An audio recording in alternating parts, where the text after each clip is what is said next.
Hello everyone, I hope you are doing well. Thank you for tuning in because this is an experiment. This is going to be my reaction to the Mugen Train arc, episode 6 of Demon Slayer. So, as I probably explained in previous videos, this is going to be pretty late. I had a lot of things to do the past few weekends. I was very busy, I was running back and forth, and I had no time to react to stuff. So, thank you for those who stuck with me. Last we left off, they defeated Enmu. Like, great. They, Tanjiro, Hinokami Kagura, Clear Blue Sky slashed Enmu's spine open in the engine car of the train. And the train seemed to crash. I don't know, it seems like the arc is done, right? Kind of, right? No, next up, this episode is titled Akaza. It's going to take all of, like, my self-control to not blurt out all of the manga stuff I know. So, without further ado, let's get into this. This was so cool. Like, this freaking animation. Is this one? Yeah, it's one, like, it's one continuous shot, or at least it was. God, the red. Yes! So something I want to point out that I kind of didn't catch on the first watching of the Mugen Train movie. There is a definite difference between Tanjiro's Hinokami Kagura and Rengoku's flame breathing. Rengoku's flame breathing tends to lead toward a more yellow color. I mean, I'm not gonna say that it doesn't look as powerful, but that is kind of what I'm implying. And Tanjiro's fire is very red and very deep and, like, soulful, you know? You gotta keep your eye on that, I think. Well, yeah, I guess it's Enmu's death throes. Imagine all those passengers waking up after Enmu dies, like, what just happened? What just happened? Ew. You really are not. I thought that uniform was like a special type of fabric that, like, didn't get slashed or something. It's because of stuff like this that make me think, like, the mangaka is very realistic. A simple all stab to the gut would do this to somebody. But if it was any other anime, he would have gotten up like nothing was wrong. I'd be okay with that. Oh yeah. Wow, I didn't even notice that. They were fighting through the whole night. Oh, and there he is. Yeah, that's kind of what that means. And it was all because of 5 demon slayers. Well, 4.5, I guess. Yeah, I mean, that's what happens. He's a Hashira. No, he never woke up! I love that! Probably because he doesn't know. You're dying. This is karma.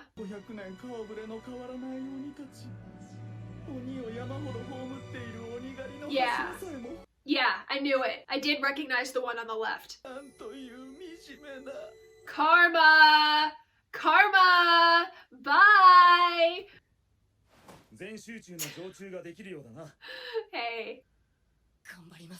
I love how Kabi's like, okay, okay.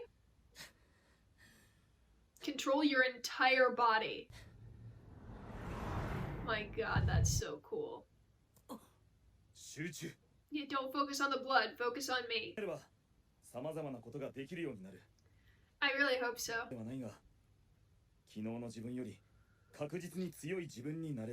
So motivational. What's with that face, Tanjiro? So kind. Oh! I can't see him. Oh!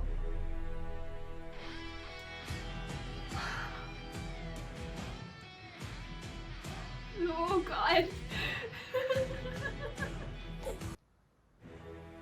Number 3, yeah, yeah. You all are in so much trouble. I wonder.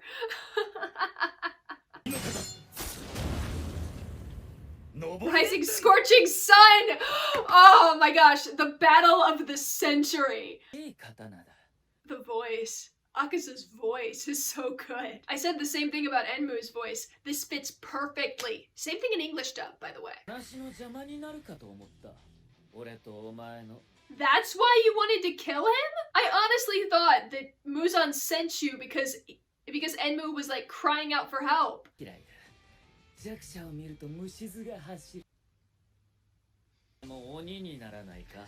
It's like his MO. I recognize you as strong. Come join the ranks of the immortal.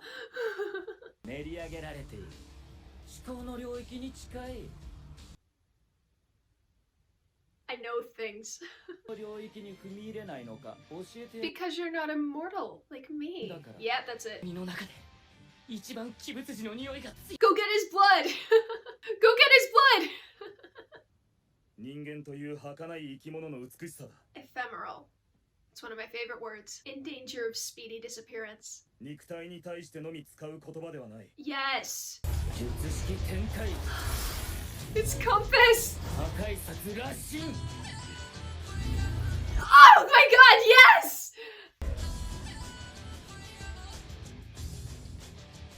I gotta be honest.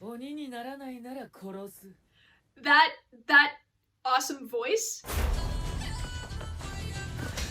that is probably the reason why he's my 5th favorite. My god, they're so fast! Yeah, of course. Meaning you've made this offer before.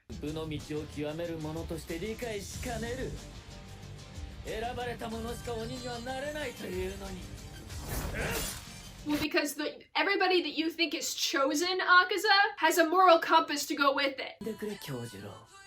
Well, you're still young and strong. Yeah. Air type. Does that mean that there's like a fire type, an earth type, a water type? Is Akaza a Pokemon? Is that what's going on? Hey, smart. He has ranged attacks. He has up close attacks. He's Upper Moon 3 for a reason. Keep your guard up. Getting close. When you have the shorter blade, getting close.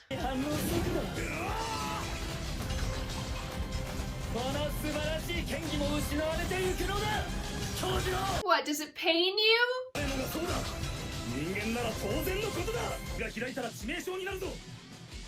Even right now, he's caring about Tanjiro's tiny stab wound. Dang! Now this is unlike any demon fight, because Akaza is mainly fighting with his fists. Jeez.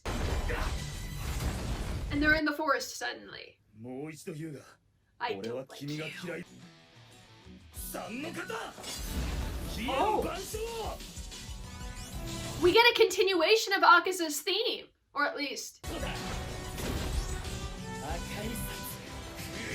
Wait a minute! The trumpets are Rengoku's theme. They're mixing! Oh, I love this! Like the synth in the background, that's Akaza. The trumpets are Rengoku. And it sounds so good together. Oh yeah, don't move. Don't move.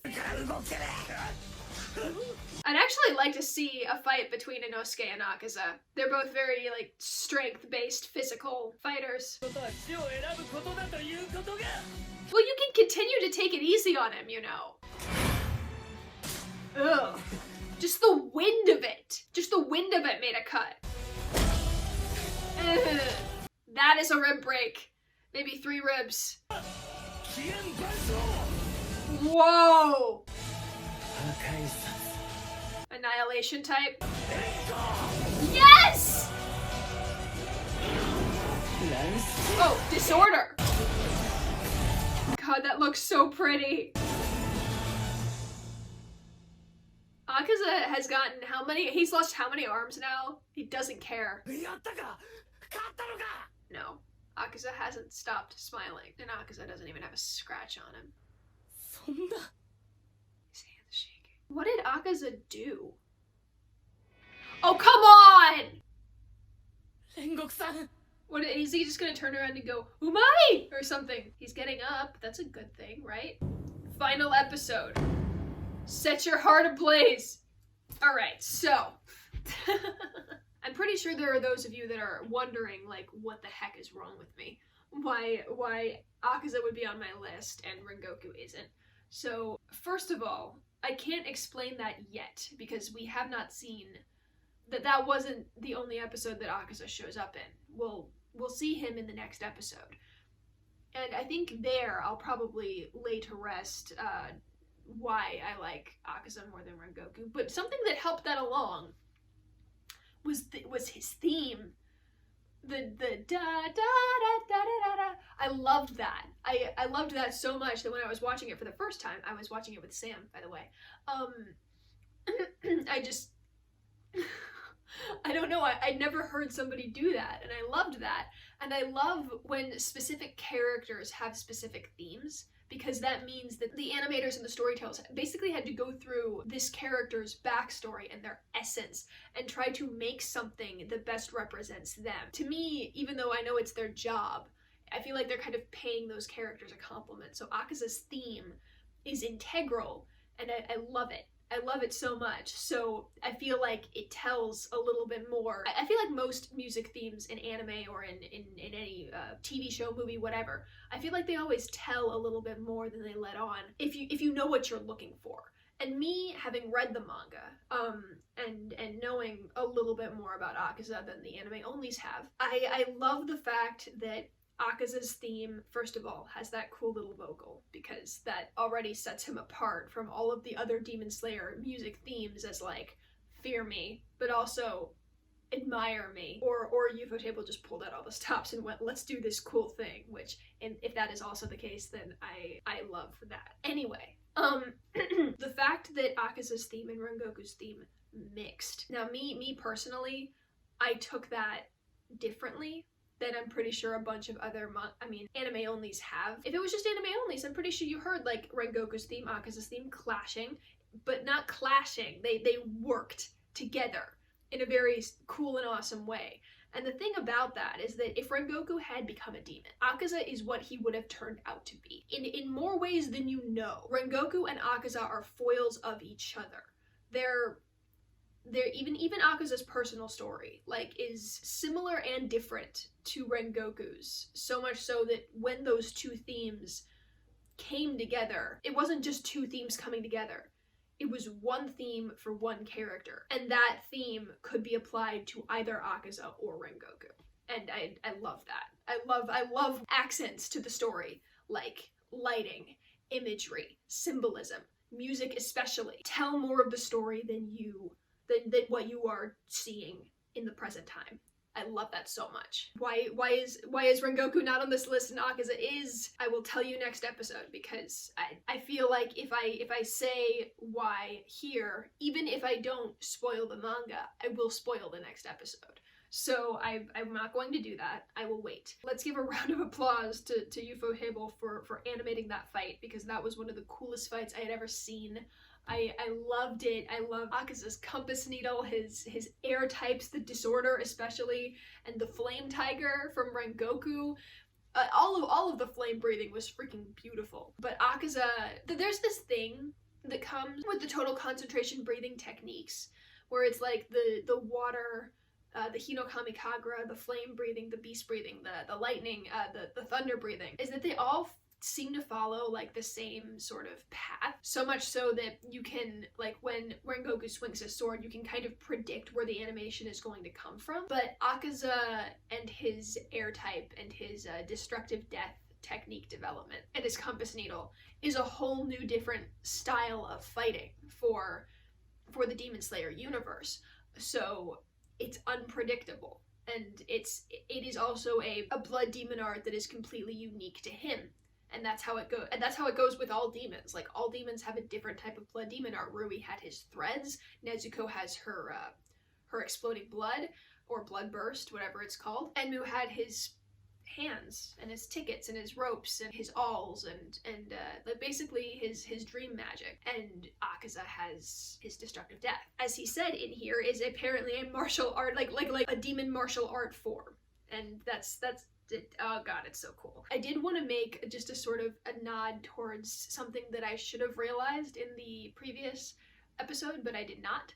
When Enmu used his second, like, attack art, it was like Whispers of Force unconsciousness or something, I don't know. But the one where his flesh grew eyes, and like the tentacles now had eyes on them. All of the eyes had dream engraved into them, and I thought, like, I was looking at that, I was like, huh, that's kind of a nod to just Muzan marking the lower and upper moons on their eyeballs. And I wondered to myself for a second, is that like Enmu's own way of being rebellious against Muzan? Because he's carving what he wants into his own eyeballs. Is that it? Or is it Enmu's way of trying to emulate Muzan? I feel like that's probably more like, because Enmu he's even displayed in like fan art and other areas as like, Enmu is basically the stalker of Muzan and the upper moons. He admires them so much and wants to be like them. So he's always in like photo like fan art, just like kind of creeping around the window or like watching from far away, just like waving his arms or waving a flag or something. Rengoku, it's not that I dislike Rengoku. I will say this. Why isn't Rengoku higher up on my list? It's because I didn't read the Mugen Train arc. That's the reason. That's the main reason. When I finished season 1, the promise of the Mugen Train arc was already in full swing. People knew that it was coming.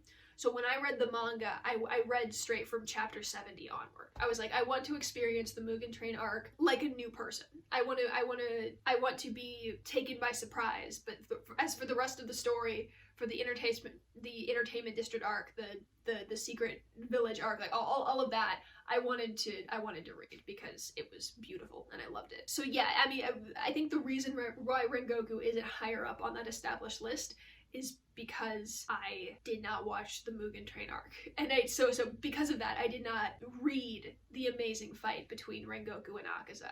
I witnessed it after I had finished the manga, by the way. Yeah, that's why. I had more time to get to know all of the characters on this established list more. That's all. Rengoku is pretty awesome though. I did hear that the manga gave him like a side story. Like there's a side story that's completely dedicated to Rengoku, which I might have to read at one point. I love the argument that Rengoku made about humans and how being ephemeral is a good thing. Yes, they are born, they get strong, they grow old, they weaken, they die. But that's the beauty of them, is how fleeting they are. And Rengoku's message sort of carries not through Akaza, but you start to see it more and more in the like as the story moves on. There's always the necessity of life being so short and the beautiful things that can come from it. And that message comes up in other fights with demons down the line. I can think of a few right now where the whole problem is that the whole problem that could have been resolved is like, oh, I see that you are strong, become a demon so you can get even stronger. Like that's an argument that starts to become more and more prevalent as the manga progresses. And I can think of several other demons who make that offer. I'm not gonna say anything more than that. I loved how we got to see the shadows of the upper moons. I was right when I was trying to recognize the 3 of them on the steps a few episodes back. I recognized all of them in there, and I was right. There was something that Rengoku said during the fight with Akaza, where Akaza said, like, your beautiful fighting technique will cease to be the moment you die. And Rengoku didn't argue that. Like, I'm pretty sure that if I were in that position, I would say, no, I have people who will carry it on for me. It will live on after me. But instead, Rengoku didn't deny it and said, well, that's just how humans are, which I thought was pretty interesting. To me, that seems like Rengoku, even then, was like willing to lay down his life to defeat this demon. Not that I'm saying he will, just like that he was willing. And that's another cool part of Rengoku. I will say this about Akaza, like, it's not present now very much, and I mean, I guess slight manga spoilers, like if you want to skip to this time card, you can, but I don't think, I mean, I'm really just going to give you a fun fact about Akaza that'll make you think for a minute, like some deep insight. Has everybody skipped who they want to skip? Okay, fine. One of the reasons why I like Akaza so much, but why he isn't, I guess, higher up. He isn't higher up on the list because the aesthetic and like the kindness of the, well, not kindness, but like the inner conflicts around the other ones I like more. Akaza is objectively the best demon in Demon Slayer. And I'm not saying that as like, I know that there are people who like other demons more than Akaza, and I'm not trying to bash your favorite characters. I'm just saying, morally and ethically, Akaza is the best demon in Demon Slayer. Of course, Nezuko, Tamayo, and Yushiro aside, like, yes, they're on the good side. They have morals and ethics and all of that other stuff. I guess Akaza is the best demon, like, among Muzan's demons. Let's do that. Among Muzan's demons, Akaza is morally, ethically, and objectively the best demon on the bad side. And that's why he's here. Because it's like, there's something about him that sets him apart from every other demon you will meet henceforth. Even Tamayo and Yushiro, even them. Of course, they have like other special things that set them apart, but Akaza is special, even among the good demons. And I find that incredibly intriguing, because not many villains have this complex of would I call it an inner struggle? I might. Like an inner code of sorts. Like, everybody who's watching him is saying like, yeah, he looks pretty bad. I mean, he looks like he's gonna end Rengoku if he doesn't become a demon. There's something else there, and I can't exactly say it out loud because that would be a spoiler. I just want people to remember that. Okay, so I think that's it. I love how Inosuke convinces himself. Like, Tanjiro is the de facto leader, but Inosuke tries to convince himself of it, and I love it. So be sure to like and ding the bell for notifications and subscribe. You don't have to, but I am trying to make this a source of income for me, so it would be super, super, super cool if you did. Also, comment below, please, on your theories about Akaza, what you think of Akaza, what you think of Rengoku, what you think of like the cool technique that Rengoku gave Tanjiro to staunch the bleeding in his gut. Like, come on. I'll put like a comment below that says, if you want to discuss manga spoilers, respond to this, because I want to talk about Akaza with you guys. All of the people who have read the manga, I'll talk for days about Akaza. Anyway, thank you, Thank you so much for staying, and have a nice day.